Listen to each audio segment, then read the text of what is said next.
Nos salutations à Patrick Ngandou qui nous suit depuis Istanbul en Turquie, qui a énormément apprécié les débats avec Jean-David Kilolo sur ce plateau. Alors cette fois avec moi sur ce plateau, Omari Mehdi, Omari Awa. Elle était épouse, mère. Au foyer, elle a vécu une histoire particulière et douloureuse. Elle est là pour nous raconter son histoire à travers cet ouvrage que j'ai sous la main, que je suis dévoré avec une passion particulière. Eva Royal. Bonjour et bienvenue. Bonjour Crispin, merci de me recevoir sur le plateau de Télé 50. Alors, ceux qui nous suivent de partout vous découvrent, je l'ai dit, mère au foyer. Oui.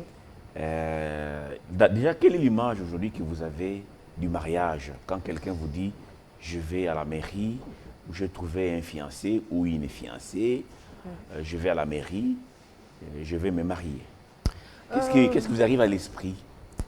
Déjà tout de suite, je suis heureuse d'apprendre que les gens se marient. En même temps, je voudrais qu'il y ait des enseignements, que des enseignements soient donnés aux jeunes, à la jeunesse surtout féminine, pour être préparée à la relation de mariage. Vous savez, quand on va se marier, même l'officier de l'état civil, il dit vous êtes mariés pour le meilleur et pour le pire. Et pour le pire. Mais en général, on a tendance à sous-estimer le pire, tant bien même qu'on ne sait pas de quoi sera fait le meilleur. Et en Afrique, quand on se marie, c'est la joie, surtout pour la famille de la femme. C'est la joie de marier leur enfant, c'est un honneur de marier leur fille. Entre-temps, il faudrait aujourd'hui qu'on pense à accompagner les enfants qu'on marie, qu'on pense à leur donner une éducation par rapport aux expériences de ceux qui ont vécu dans le mariage, ceux qui vivent dans le mariage. Voilà. Donc aujourd'hui, on peut dire qu'il y a beaucoup de jeunes qui vont s'unir par les liens du mariage, mais sans reçu l'éducation appropriée. Je dirais oui, pourquoi? Pour bien évoluer dans cette union, parce que cette union a des paramètres à maîtriser. Effectivement, je dirais oui. Pourquoi? Parce qu'il n'y a pas une école où on va apprendre à comment on va se marier, comment on va rencontrer son fiancé. Je peux sortir de Télé 50 et puis rencontrer quelqu'un qui me plaît. Quelqu'un avec qui je vais, après quelque temps, chercher à m'engager dans une relation formelle. Voilà. Sans avoir eu des conseils concernant la relation de mariage. Et quand une femme, généralement, emmène un homme devant sa famille, devant ses parents, ils sont contents. Notre enfant a trouvé son amoureux, notre enfant a eu l'homme de sa vie, notre enfant va s'engager dans la relation de mariage, on commence déjà les préparatifs et tout. Quand je parle des préparatifs, je parle des fêtes, alors que les préparatifs pour un mariage ne devraient pas se limiter qu'à la fête. Voilà. Il y a tellement de détails qui rentrent en ligne de compte quand il s'agit de mariage. Parce qu'aujourd'hui, il y a des gens qui se marient et après la fête, on apprend par les réseaux sociaux qu'ils sont en train de divorcer. On apprend par les réseaux sociaux que ça ne va pas dans le mariage. Pourquoi? Parce que la vraie préparation n'a pas eu lieu. Et aujourd'hui, il n'y a pas d'école spécifique qui donne un enseignement approprié pour préparer les jeunes au mariage. Il faudrait qu'on y pense. Par rapport à tout ce que nous avons vécu, à nos expériences heureux, malheureux, il faudrait qu'on pense à accompagner les jeunes qui veulent s'engager dans la relation de mariage. Voilà. Alors, les titres de cet ouvrage que j'ai sous la main, s'il vous plaît, messieurs, la réalisation, est-ce qu'on peut voir cette image à l'écran? On voit un peu les titres de cet ouvrage pour ceux qui nous suivent. Voilà, mariage ou l'autocondamnation. Expliquez-nous un peu pourquoi un tel titre. Voilà. Le titre du mariage ou l'autocondamnation, je viens de le dire tout à l'heure. Aujourd'hui, en ce qui concerne le mariage, on devrait vraiment être préparé véritablement. On devrait préparer et les filles et les garçons au mariage. On s'engage dans une relation qu'on ignore totalement. Et les seules préparations que nous avons l'habitude de faire véritablement, c'est les préparations concernant la fête, l'ambiance, la robe. Ouais. Il faut qu'on soit beau, il faut qu'on puisse sublimer la fête. Il faudrait voilà, qu'on fait des trucs qui n'ont pratiquement rien à voir avec le mariage véritablement. Alors, votre histoire est tellement douloureuse. Hein, j'ai eu le temps de lire votre ouvrage. C'est quand même affreux. C'est vrai que vous prenez votre défense dans cette affaire. C'est vrai que dans ces livres, il n'y a pas de témoignages de la belle famille, de la belle-mère ou votre ex-époux qui est resté au Sénégal. Et je rappelle que vous l'avez, en Côte d'Ivoire plutôt, en Côte d'Ivoire, vous l'avez rencontré ici à Lubumbashi. Oui, c'est une belle histoire. Comme par hasard. Et puis, il vous a plu. Est-ce qu'il y avait un amour véritable entre vous et celui que je peux peut-être appeler votre ex-époux? Comme je l'ai dit tout à l'heure, c'était une belle histoire. On se rencontre. C'était un coup de foudre parce que de l'attirance, le coup de foudre. Un inconnu qui est venu dans votre pays en mission pour Un travailler. inconnu, je ne dirais pas. Il n'était pas inconnu. Je ne dirais pas inconnu, parce que dans la plupart des cas, on n'épouse pas son frère, on n'épouse pas son cousin, on n'épouse pas son oncle, on épouse quelqu'un qu'on rencontre quelque part à l'école. Donc dire un inconnu pour moi, c'est trop, parce que je me dis que je serais peut-être hors de mon pays, j'aurais rencontré quelqu'un là-bas. Et dire un inconnu, c'est trop fort. Alors, on va revenir à cette belle histoire, en tout cas, on va se rencontrer, ça, parce que moi aussi, j'ai lu cet ouvrage hein, qui m'a beaucoup impressionné. Nathan Diamoté est revenu pour la dernière livraison de la Minute Info. Nathan, est-ce que l'actualité a évolué? C'est ce que nous allons découvrir ensemble avec nos téléspectateurs. Bonjour à tous, c'est l'heure de vous informer une fois de plus sur Télé 50, et c'est tout de suite, mesdames et messieurs.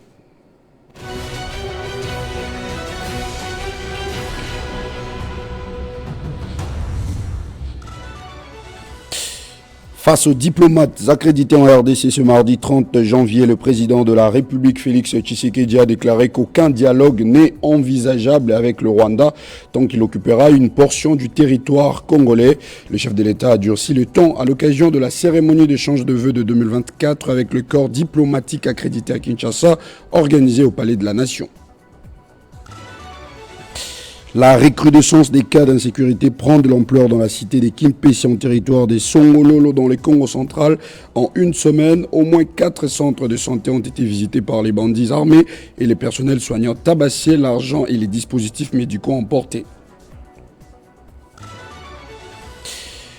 Désormais, tout bandit urbain Koulouna arrêté passera devant la justice militaire, a fait savoir les commandants de la police nationale congolaise dans la ville-province de Kinshasa. Les commissaires divisionnaires adjoints Blaise Kilimbalimba, le patron de la police dans la capitale, a affirmé que cette mesure est prise pour lutter efficacement contre le banditisme urbain qui ne cesse de prendre de l'ampleur. Et puis enfin en sport, suite à ces derniers 8e de finale de la Coupe d'Afrique des Nations entre le Maroc et l'Afrique du Sud, où l'équipe d'Hugo Bros s'est qualifiée 2-0 hier soir. On connaît désormais les 8 nations qui joueront en quart de finale. Le Bafana Bafana rejoignent ainsi le Mali, la Côte d'Ivoire, les Cap-Verts, la République démocratique du Congo, la Guinée, le Nigeria et l'Angola. Ainsi débutera ce vendredi à 18h avec un duel entre le Nigeria, triple vainqueur de la compétition, et la sensation angolaise. Les soirs à 21h, la République démocratique du Congo, qui avait éliminé le pharaon de l'Égypte, ira défier la Guinée. Fin de ces titres qui vous seront développés à la grande édition des 13h. Entre-temps, 50 bonjours se poursuit avec Crispin Chibinkoufwa et son invité. Retrouvez toute l'actualité en continu sur www.tele50.cd.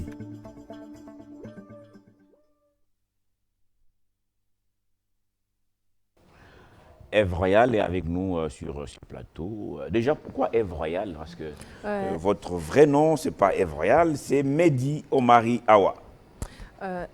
Awa, c'est le Swahili. Ouais. Ève, c'est Awa en français. Donc Royal, c'est un nom que je me suis donné en tant qu'artiste. Voilà, Eva Royal. Eva Royal, oui. Tout à fait. Alors, vous avez rencontré celui qui devait devenir votre mari, votre futur mari, Stone à Lubumbashi. Lui, un Ivoirien, il était ici en mission ou bien il était pour un service. Et puis, paf, le cœur a cédé. Vous avez dit, c'est lui l'homme de ma vie. La rencontre en 2010 à Lubumbashi, tout se passe bien. Tout de suite, je le présente à la famille. Après, on décide de passer à l'étape supérieure, l'étape de la dot, voilà, qui se passe bien d'ailleurs. Et après, on s'installe et on vit 2 belles années à Lubumbashi. Et ces 2 belles années m'ont poussé à croire en l'avenir avec lui et à tout lâcher pour le suivre dans son pays. La Côte d'Ivoire. La Côte d'Ivoire. Et arrivé à Côte d'Ivoire, c'est là que les calvaires commencent. On arrive en Côte d'Ivoire, c'est l'enfer sur terre. C'est l'enfer sur terre. Voilà, déjà, j'ai du mal à me faire accepter par la belle famille. Et je me dis que ce sont des caprices parce qu'on entend toujours des histoires entre la belle-fille, les beaux-parents. Je me dis que ça va passer, c'est un caprice des beaux-parents. Alors non, ça devient mon quotidien. Tous les jours, il y a des problèmes, pas avec Stone, mais avec les parents des Stone, voilà, parce que c'est eux qui doivent décider de ce qui se passe dans ma maison, c'est eux qui doivent, voilà, le dernier mot dans ma maison revient à la belle famille. Je dis mais c'est pas possible. Et j'informe tout de suite les parents. Comme d'habitude en Afrique, quand il y a un problème, on te dit que c'est ça le mariage. Ça va passer. On est tous passés par là. On a vécu des hauts et des bas. Si on a 30, 40 ans de mariage aujourd'hui, c'est pas parce que ça a toujours été rose, hein, mais non parce qu'on a su surmonter beaucoup d'épreuves. Et voilà. Et quand c'est les parents qui disent ça, on se sent réconforté et puis on y va. Et après, on se rend compte que rien ne change. Et là, il faut chercher de l'aide, il faut en parler aux personnes averties, notamment à l'église, à des ONG et tout. Et là, je me rends compte que non, c'est pas ça. Les épreuves, ça peut arriver dans un foyer, mais que les épreuves soient vraiment le quotidien pour un couple, c'est pas normal. C'est pas normal parce que quand il y a un problème, on essaye d'analyser, de trouver la solution et puis de passer à autre chose. Mais on ne va pas vivre tous les jours en cherchant à résoudre les mêmes problèmes.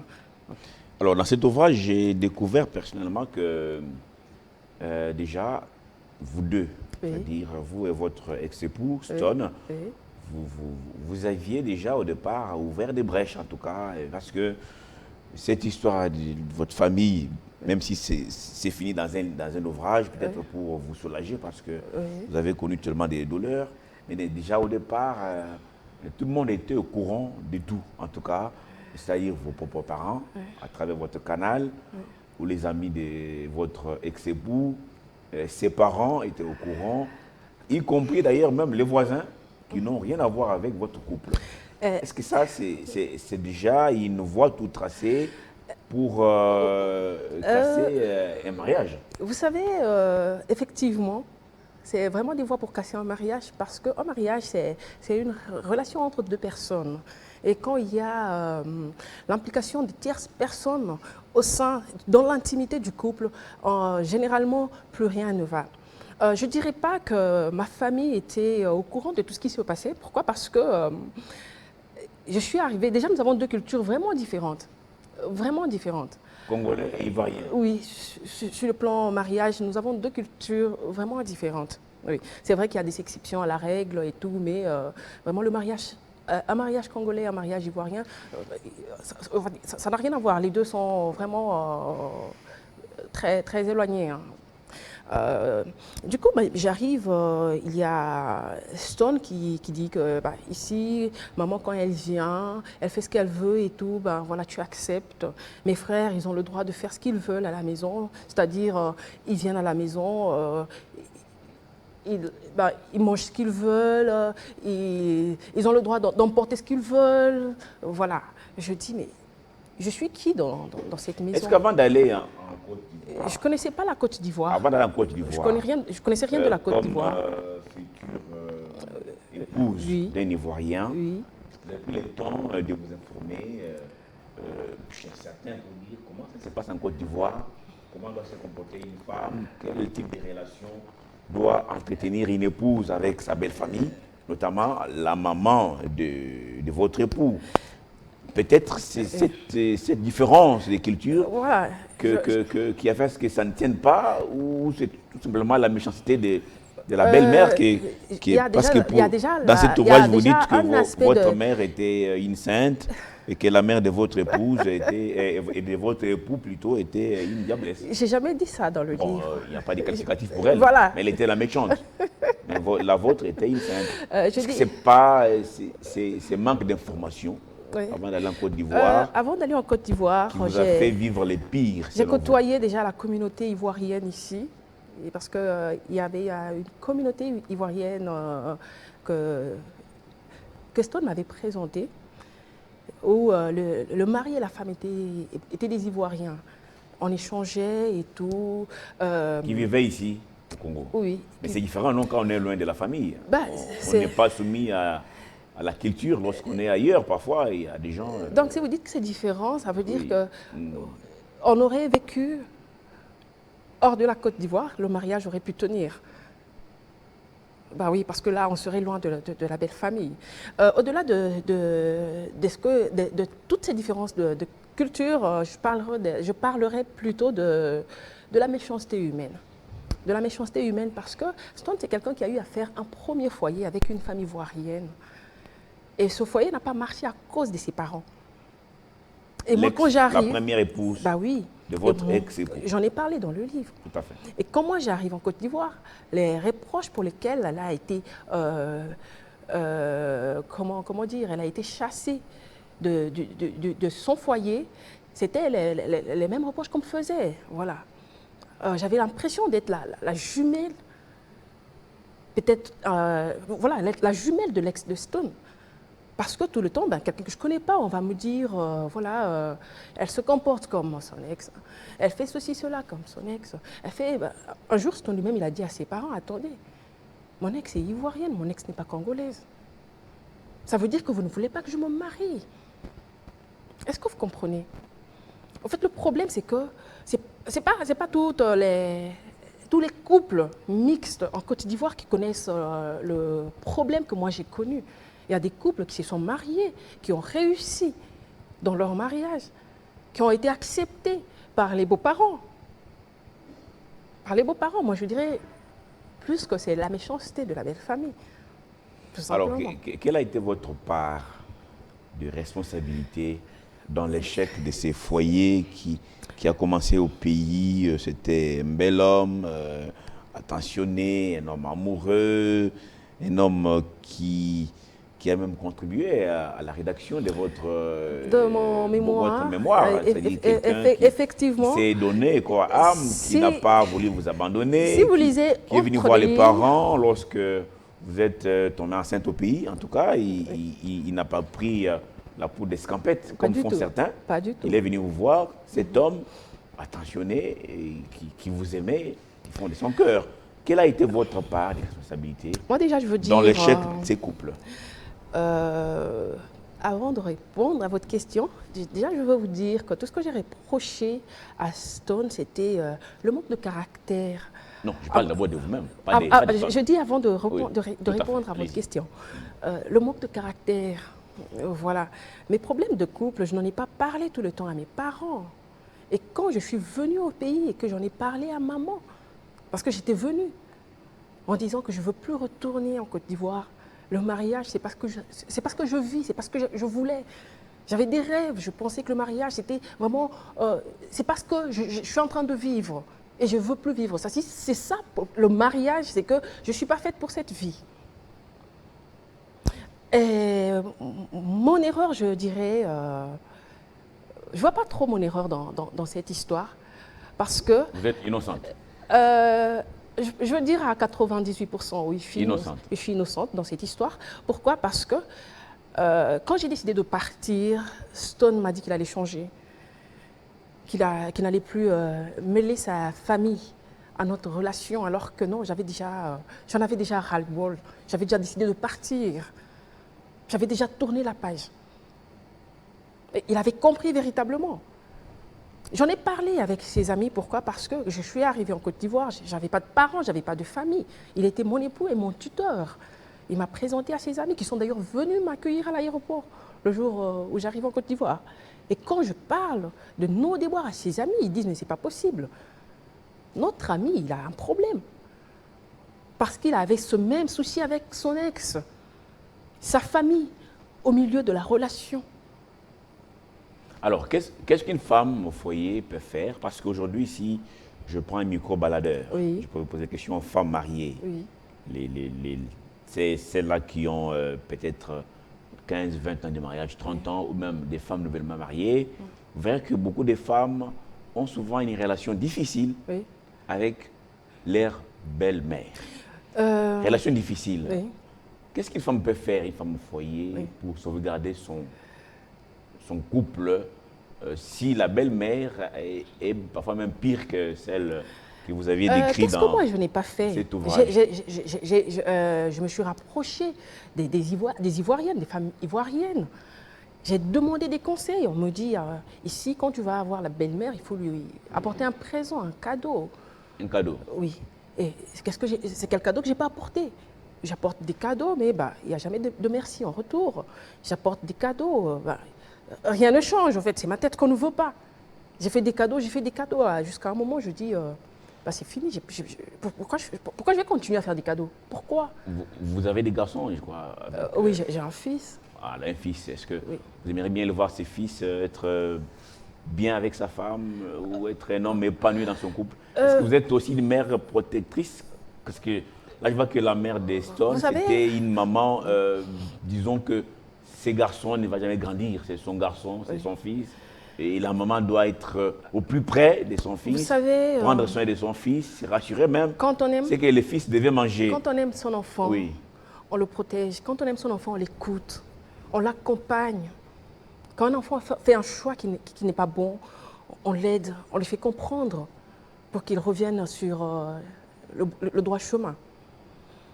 Mais vivre avec Stone, c'est pas l'impression en fait. Sa maman voulait vivre ma vie. Je ne sais pas si vous me comprenez. Elle voulait vivre Donc elle à était ma comme place. une rivale. Elle était plus qu'une rivale. Plus qu'une rivale. Parce que en Côte d'Ivoire, j'aurais bien accepté avoir des soucis avec l'ex des Stones parce que ils ont eu des enfants que j'ai d'ailleurs élevés, des enfants qui m'aiment beaucoup. J'aurais aimé peut-être, pas aimé, j'aurais pu accepter, ça aurait pu être compréhensible d'avoir des soucis avec cette femme. Mais non, j'ai jamais eu de soucis avec elle. Ça a toujours été la maman. Pourquoi? Pourquoi? Quoi que je fasse, quand je dis A, c'est B. Quand je dis B, et même quand elle dit B, je dis B, elle change tout de suite d'avis. Pourquoi? Parce que quoi que je fasse, elle n'est pas d'accord avec moi. Et un bon matin, elle me dit, de la même manière que tu as pris le billet d'avion pour venir, tu vas repartir dans ton pays. Et c'est ce qui est arrivé au fait. Alors, elle dit le jour que tu vas te sentir fatigué, tu vas repartir dans ton pays. Et c'est ce qui est arrivé. Vous pensez qu'il y a beaucoup de femmes comme ça dans les foyers et même nos mamans? Parce que nos mamans ont beaucoup tenu, hein, Oui. c'est peut-être des femmes à féliciter. Oui. Vous pensez que beaucoup de femmes souffrent sous silence? Mon livre est sorti l'année passée en 2023, je pense au mois de mars ou avril. Je suis passée à l'RTI pour présenter mon livre. En Côte d'Ivoire. En Côte d'Ivoire. Après, on m'a tellement appelé, des femmes m'ont appelé pour une rencontre. Il y a des cafés déjeuners qui ont été organisés.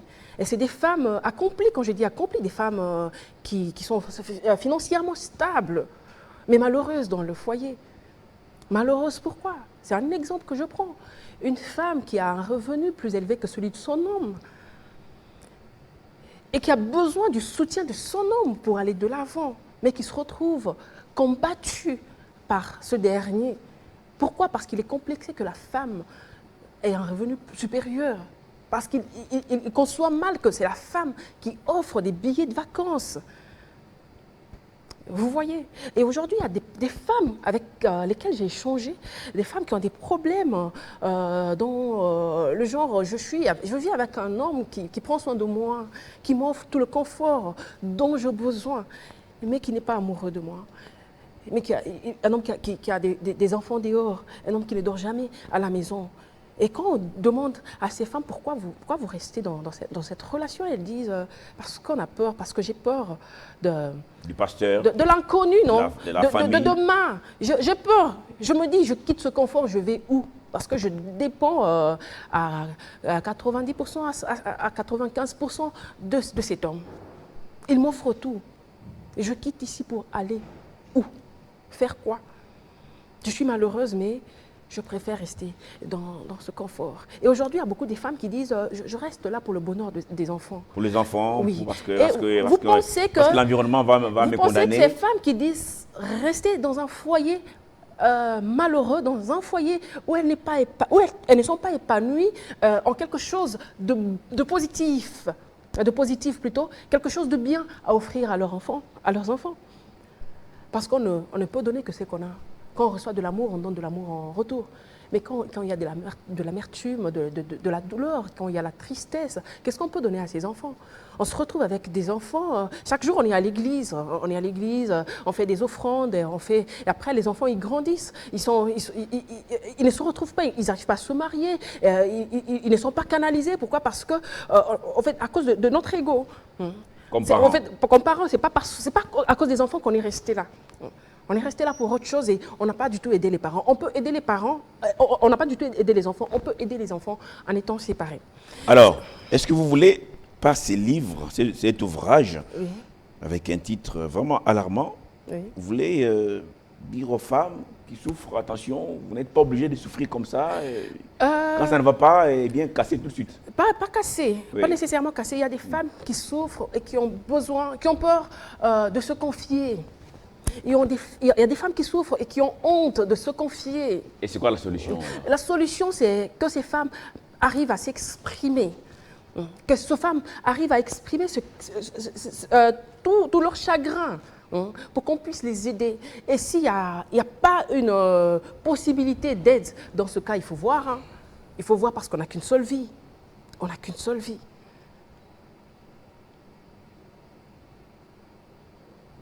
Donc, vous pensez que nos mamans, oui, notamment votre mère qui était une maman formidable, paix à son âme, vous l'avez décrit tellement dans ses livres en bien, on sent que il y avait une belle relation entre vous et votre maman. Elle est déjà partie dans l'au-delà.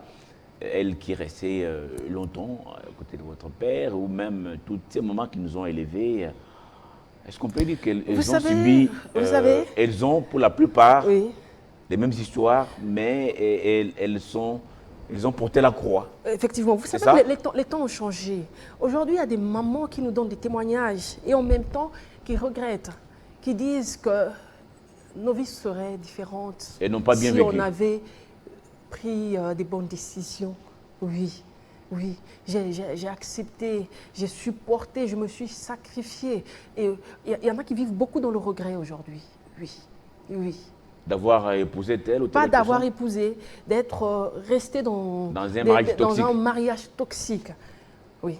Et il y en a même aujourd'hui qui ne peuvent pas donner ce témoignage parce que combien de femmes sont décédées dans des mariages toxiques? Combien de femmes? La société ne tolère pas les divorces. Généralement, oui, c'est la femme qui est aussi condamnée. Oui. D'ailleurs, la Bible, si vous êtes chrétienne, oui, vous avez dit ça, vous partiez à la messe chaque matin ou chaque dimanche. Oui. La Bible elle-même ne tolère pas les divorces. Est-ce qu'on peut dire que la femme est condamnée quelque part à vivre une situation inconfortable parce que c'est la Bible qui les dit, parce que l'environnement... mes parents, déjà votre mère, vous avez demandé de rentrer en Côte d'Ivoire, oui, alors que vous étiez déjà rentré au pays. Vous savez... ou parce que les parents, les frères et sœurs, la société en général va me rejeter. Oui. J'aurai sur mon dos un sceau comme quoi j'ai divorcé.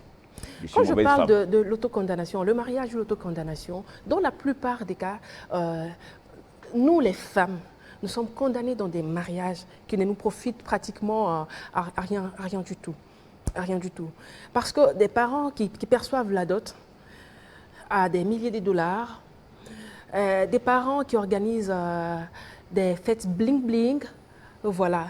Des parents voilà, qui font tout ce tralala pour accompagner leur fille dans le mariage et voir la fille demain dire que je veux plus de ce mariage parce que je ne suis pas heureuse, parce que je ne suis pas épanouie. En fait, ils s'en foutent. Dans la plupart des cas, ils s'en foutent, en fait. C'est quel bonheur. On ne te donne pas à manger là-bas. C'est quel bonheur que tu cherches, que tu recherches. Qu'est-ce que tu recherches?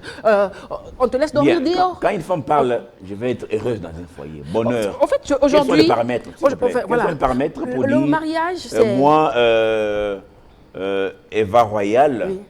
je suis mariée, Oui. je suis heureuse. Oui. Quels sont ces paramètres? Ces paramètres, déjà, moi, je commence par donner une définition à l'amour. Déjà, le mariage, quand on parle de mariage, on sous-entend l'amour. On ne peut pas se marier à quelqu'un qu'on n'aime pas. Et l'amour, moi, je le définis comme le don total de soi pour le bonheur de l'autre. Le mariage, c'est une relation entre deux personnes qui s'aiment, deux personnes complices, deux personnes qui se complètent, deux personnes qui se comprennent. Et quand il y a cette complicité, quand il y a cette entente, quand il y a cette cohésion, il y a possibilité de pouvoir surmonter beaucoup d'épreuves, beaucoup d'épreuves.